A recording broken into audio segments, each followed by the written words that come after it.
Thank you all for returning for part 3 of the mini-series that talks about what you didn't know about Tammi Terrell.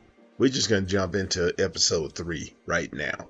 After Tammy's mother and sister got all the terrible details behind Tammy's abuse at the hands of James Brown, all 3 women agreed to hide most of it from Tammy's father. They were certain that it would harden his stance against Tammy's wanting to be in show business, as he'd have proof that what he was saying all along was true. As things stood, he may not have had to worry about anything regarding Tammi being in show business. She returned home to Philly tired, worn out after her ordeal. Disillusioned with the music business after what she'd just been through, Tammi began having second thoughts about being a star. That was only briefly. In spite of her setback with the James Brown review, she returned to performing with Steve Gibson and the Redcaps. This time around, she got to hang out with Patti LaBelle and the Bluebells. As a byproduct, something that happened to one of the Bluebells would teach Tammi a hard lesson about the music business. Cindy Birdsong, who would later become a member of the Supremes, received news that her mother had passed away. Despite that fact, due to her contract, her management would not allow her to go home to attend her mother's funeral. The lesson to Tammi was, the show must go on, regardless of whatever else may have been going on in your life. Aside of that awful incident, Tammi enjoyed her summer with the Bluebells, especially with Patti LaBelle. The two of them enjoyed taking chances, and they had their share of naughty fun as well. After the summer was over, in a move that made her father immensely happy, Tammi enrolled in the University of Pennsylvania in the pre-med program on a full scholarship. For the time being, just as she had in high school, she balanced her schoolwork with her performances. A famous music artist, though, would enter Tammy's life in a move that would push her towards fulfilling all her dreams. Jerry the Iceman Butler needed a replacement in his show for Betty Everett. He decided he wanted Tammi and sent her a telegram asking her to join him. At this point, Tammi was dedicated to her schooling and wasn't about to leave it behind for some random gig. However, Butler assured her that the tour wouldn't be a long one and that it would be worth her while. Initially, Tammi resisted, but after several more calls from Butler, she agreed to go with him, contingent on Butler working out a performance schedule that worked around Tammy's classes. He agreed, and so it was that Tammi began serving as Butler's opening act, while also performing some songs with him. As 1964 turned into 1965, Tammi was still on tour with Butler, a tour which eventually took them to Detroit, Michigan.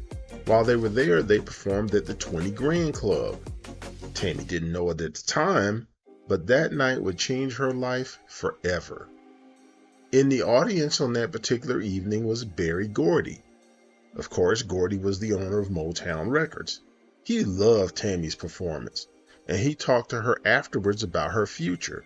Then and there, he promised to sign her to Motown Records. And not long after that, on April 29th, her 20th birthday, he did just that. This was the break that she had been waiting for. In fact, in a move that infuriated her father, Tammi went back to Philadelphia and dropped out of college. She tried to assure her father that Motown was the place for her, as everybody that was anybody at the time was recording for them. She felt that Motown was the greatest label in the world. This time her father really went hard against Tammi, telling her that she'd never have a real home, that she'd always be eating out of a can while living out of a suitcase. He also tried to warn her about the unscrupulous people she'd run into. But no matter what argument her father presented, Tammi wasn't going to change her mind. Finally, her father gave up. He stopped arguing and he let her go do what she wanted to do. After she signed with Motown, the first order of business for Tammi was to move to Detroit. When she got there, both the schedule and the work that she had to do were grueling. When she wasn't in the studio recording, she was in dance class or learning to walk, think, act, and speak like royalty. All of that was a part of Motown's artist's personal development, and all artists had to go through it. By September, Tammi began working with Harvey Fuqua and Johnny Bristol. Then she cut her first recordings, which were the songs I Can't Believe You Love Me and Memory Chest. I Can't Believe You Love Me would become her first single. The next month, Tammi was again recording at the 20 Grand Club. This time, though, she was the opening act for Marvin Gaye. Also in that month, she recorded the songs There Are Things and Hold Me Oh Darling. Not long after this, Tammi was on the road with the Motown Revue, traveling and performing with, among others, Gladys Knight and the Pips, Martha Reeves and the Vandellas, the Marvelettes, and the Miracles. It was around this time that Tammi would change her name again, or rather, Berry Gordy changed it for her. He thought that Tammy Montgomery was too long of a name to put on records. Besides, Tammi Terrell had more of a ring to it, similar to the way Dorothy Dandridge or Marilyn Monroe rolled off the tongue. Not long after she moved to Detroit, Tammi began a relationship with David Ruffin. At the time, Ruffin was the lead singer of The Temptations. She'd initially begun spending time with Ruffin after they were on tour together doing one of the Motown revues. Soon after that, they were living together. Though she was deeply in love with Ruffin, she hid her relationship from her family for quite some time. Their time together was often tumultuous. David's head was easily turned by other women, and it was always a battle for Tammi to keep his attention. Several times, Tammi caught Ruffin with other women. Despite that, she desperately wanted things to work with him. Occasionally, she was even prepared to get physical if she thought someone was after her man. Here's an example. Initially, Ruffin and a woman named Dolores were platonic friends. One day, he asked her to buy him some bed sheets and bring them by his apartment. Dolores did as he asked, and when she got to the apartment, Tammi answered the door. Dolores had no idea who Tammi was, as David had never mentioned her. Dolores left the sheets and asked Tammi to ensure that David got them. Tammi said that she would. A few days later, wanting to get her money back for the sheets, Dolores called the apartment checking to see if Ruffin had got them. This time, Tammi was more direct. "Do you know who I am?" she asked Dolores. She then told Dolores that she should know that David was her man. To cap it off, Tammi told her that the only reason she didn't whip her butt that first time she came by was because Dolores seemed so nice and sweet. As a result, Tammi didn't have it in her to beat Dolores down. Apparently, women were always coming by the house asking for and pursuing Ruffin. Tammi told her that these women would call her names and pick fights with her. She liked the fact that Dolores showed her respect and didn't resort to the nasty tactics that other women did. From that point on, the women became best friends. We're going to take a break in the middle of this video to thank you right now for listening and watching our video. If you would be so kind to do so, please like, subscribe, comment, share, and repeat. Getting back to Tammi's relationship with Ruffin, things never worked out for them. There were a number of reasons for that. First, as we mentioned earlier, Ruffin refused to stay faithful to her. In spite of that, at one point, Ruffin asked Tammi to marry him. While that sounded good, and while Tammi was thrilled, what she didn't know at the time was that Ruffin was already married and had children too. As if things couldn't get any worse in the relationship, there was one more downside to the 2 years she spent with Ruffin. Sadly, just like James Brown before him, Ruffin began to physically abuse Tammi. While this time she hit back when she got hit, she usually got the worst end of these battles. Once, Ruffin hit her in the head with a motorcycle helmet. We'll get into the details of how and why this happened a little later. With all that had happened to her in Detroit in such a short amount of time, 1967 would see Tammi reach brand new heights in her career. Sadly, though, it would also mark the beginning of the downward slope of Tammi's health. In 1967, Marvin Gaye needed a female partner to sing around the duets with. Berry Gordy picked Tammi to be his new partner, despite her not being a big name. In fact, there were much bigger names who would have jumped at the chance to work with Gaye. While Tammi was still working with Fuqua in Bristol, new songwriters Nicholas Ashford and Valerie Simpson were brought on board as well. This group would quickly make magic together. Their first song was Ain't No Mountain High Enough. It was strange how the song came together. Ashford and Simpson had originally written the song for the blue-eyed soul singer Dusty Springfield. While Springfield wanted to record the song, Ashford and Simpson changed their minds about letting her do it. Instead, they decided to try and use the song as a way to get signed to Motown as songwriters. In fact, Ashford referred to the song as their golden egg.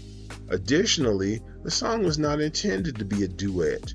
However, the pairing of Marvin and Tammi changed that. Next, Marvin and Tammi were not even in the studio together when the song was recorded. Tammi laid her vocals first, with Marvin recording and having his vocals dubbed in weeks later. Marvin and Tammi displayed an uncanny connection from the start. Even when he was only listening to Tammy's pre-recorded vocals while preparing to record his, Marvin seemed to feel Tammy's performance and did his vocals in such a way that blended perfectly with hers. Released on April 27, 1967, the song was a crossover hit, hitting number 3 on the R&B charts and number 19 on the pop charts. Their next song, Your Precious Love, which hit number 2 on the R&B and number 5 on the pop charts. And just like that, Marvin Gaye and Tammi Terrell were one of Motown's hottest acts. Their team-up was visually as well as audibly appealing.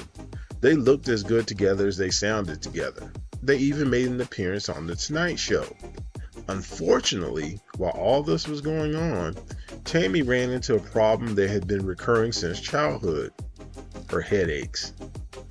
They were back, and worse than ever. Sometimes the pain was so severe, it would leave her struggling to catch her breath.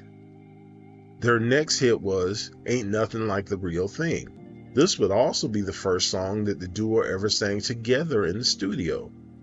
Previously, as we earlier mentioned, they had recorded their verses separately. The duo was perfectly matched, as the outgoing Tammi was able to draw out the shy and laid-back Marvin. Despite rumors to the contrary, they were never lovers. In fact, both of them never wavered when asked that question, as both stated they were not romantically involved.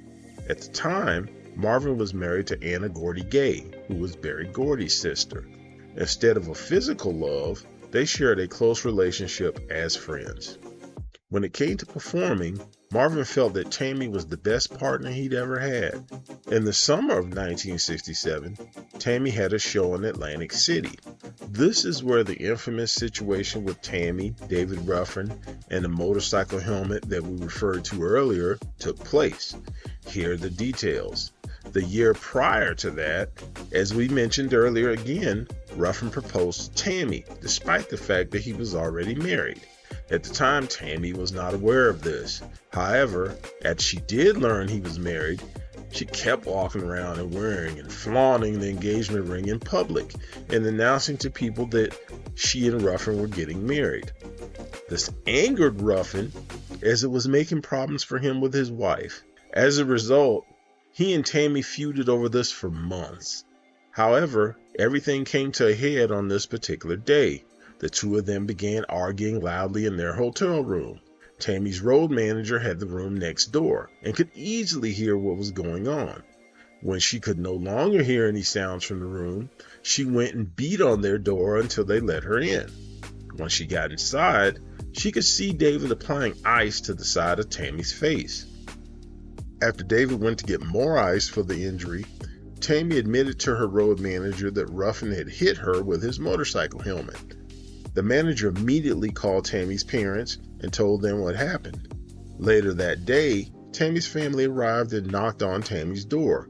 Tammi didn't expect her family to be there because they hadn't called and said they were coming. As a result, she answered the door looking dazed and with a faraway look in her eye.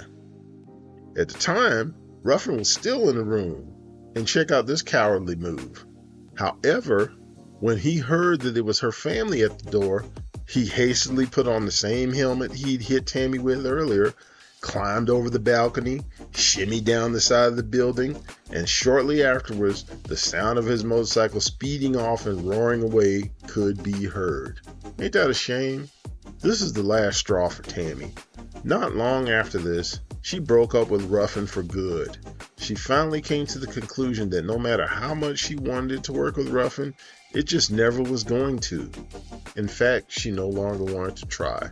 We're going to stop part 3 of the story right there. Thank you for joining us for part 3 of our mini-series, What You Didn't Know About Tammi Terrell. Thank you for listening and watching our video. Don't forget to come back for part 4. Thanks again, and see you soon.